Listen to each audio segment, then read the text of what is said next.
Hey guys, it's Manny Ratal and this is a special video. I just got into sim racing and I'm going to be going over my sim racing setup. We'll be talking about the wheelbase, the cockpit, the monitor, and the entire setup. So let's get straight into it.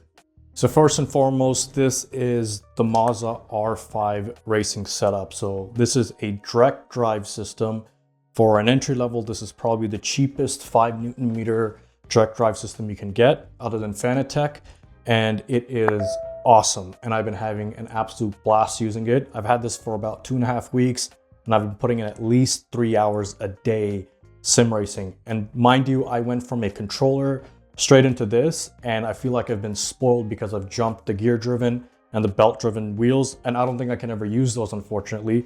But this is such a competitive price that if you are looking into purchasing a wheelbase and a setup, you might want to skip the Logitechs or the other brands and go right into direct drive and go with the MOZA. This is the wheelbase itself and it's very, very small. As you can see, I can put my entire hand around it. It's much smaller than a lot of its competitors in the price range. The other thing is this is made with aerospace grade aluminum. That essentially means it keeps it cool. It will get warm, but it's not going to get hot. And there are not a lot of moving parts. It's actually electromagnetics that mimics the driving simulation when you are driving. The other great thing about MOZA in particular is that all of the wheels are interchangeable. So they pop right off and you can pop them right back on. And the great thing about MOZA is, compared to Fanatec, is that the pins are much more robust, meaning you don't have to be as careful when lining them up and you don't have to worry about bending them. But even for a entry-level direct drive system, you can go as far as using a $1,500 wheel if you wanted to. You probably wouldn't make that decision, but that possibility is there, and customizability is there as well. You can also use universal adapters to use third-party wheels, which is great. And I love that MOZA is doing that because it's bringing competition into the market. Now, enough talking about the actual wheelbase system. Putting it to use is actually the most fun. Now, first and foremost, this is a PC wheelbase system. So this currently does not work with the Xbox or the PS5. So you have to use a PC. And the good news is that almost every racing simulator or simulating game is compatible with this. So I have Assetto Corsa loaded up and we're gonna go around the lap. I have force feedback put to 100%.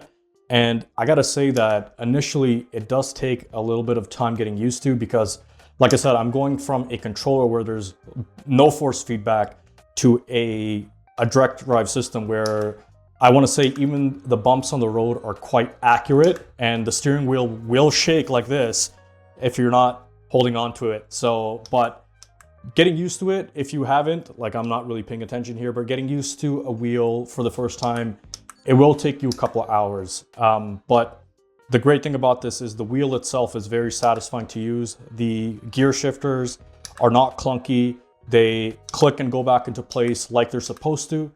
And even the buttons on the wheel the functions are completely programmable. Like for example, if I'm going into DRS, I can now activate DRS, or I can use the other buttons for pit limiters or boxing or adjusting your brake bias. But overall, like you can just tell by the smile that this is very close to, or as close as I'm gonna get to driving an F1 car, but I feel like it's a pretty solid experience. Now, if you are interested in purchasing the MOZA R5 base or pretty much any bundle, I have a link in the description. You'll actually save anywhere between 5 and 10% by using that link. I actually purchased this myself, so MOZA didn't send me this as a review copy, but the full review is coming. But long story short, I love this wheel and I would recommend this for anybody, especially a beginner.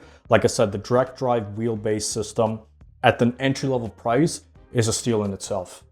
Now, one of the other great things about MOZA, and this is standard for a lot of other wheelbase systems, and it comes with its own proprietary software. So this is the main page where you can adjust a lot of the settings. You can adjust the steering angle. So I have it set to 360 here, obviously because I've been playing a lot of F1 games, but you can adjust it all the way up to, I believe it's 900 degrees if you want to get into drifting. The other things that you can do is also adjust the game force feedback. So what I recommend is if you are starting off with any wheelbase system and you're coming from a controller, going directly into 100%, especially if it's 5 Newton meters, may be a lot. I like to set it at 50% and gradually work my way up. Now I'm at like 95, 100%, and that's when you really start to get the feel for the road, finding the grip, etc., etc. You can also adjust the throttle on the pedals. Right now, this is the SRP light pedal. So these are just linear pedals. There aren't load cells in these, but there are external load cells that you can buy to mimic real world pressure. If you want to apply pressure like an F1 driver up to 200 kilograms in order for the car to come to a full stop. But so far, I'm just getting used to the regular throttle because, like I said, coming from a controller, the only thing I'm used to is the two trigger buttons. Getting used to actually driving a car with all the inputs takes a little bit of time. But overall, this is a very good software where you can automatically configure the controls directly to the game library in here. So your library is actually, connected with the software. So you don't have to go to each individual game manually and input the controls. Everything is pretty much standardized, which is very good for MOZA. All right, next I want to talk about the monitor. Now I'm using an ASUS 34-inch ultra wide. So it's a 2.5K monitor. Now, this is absolutely not a requirement. You can be gaming on an 18-inch monitor if you like to. I recently just upgraded from a 24-inch 1080p, and I want to say that the 21:9 aspect ratio really gives you a lot of detail, a lot of coverage when you are gaming. It feels like it's a lot more immersive than a standard 16:9. Now, this monitor, I will put the exact model number in the description. But I got it over Black Friday for 450 bucks Canadian, and it is extremely solid. It's 165 hertz and has 400 nits of maximum brightness. So it gets quite bright, even in direct sunlight. I have a window right next to me, but I just can't go back to a regular 1080p monitor. Now, this is a curved screen, which at ultra wide is quite common because on the edge, if it's a standard flat screen TV, you are gonna get color distortion. The curve keeps everything, almost perpendicular to the eye level, so the colors are not distorted along the sides or directly in the middle. But I gotta say that if you do have the option of going with an ultra wide and you want to start off with a sim racing setup, I highly recommend it. Now, I didn't purchase this monitor with the intention of having a simulator. It just happened to work out, and I want to say it was a pretty good decision on my part. And a lot of people online use ultra wides as well. So it doesn't have to be ASUS, it doesn't have to be 34-inch, but it's particularly the 21:9 aspect ratio and with the higher resolution at 2.5K really brings out the detail in pretty much any game that you're playing. So you'll notice immediately that a lot of traditional simulators and wheelbases, you will see people clamping on, especially the entry-level ones. I decided to go a step above and get an actual cockpit.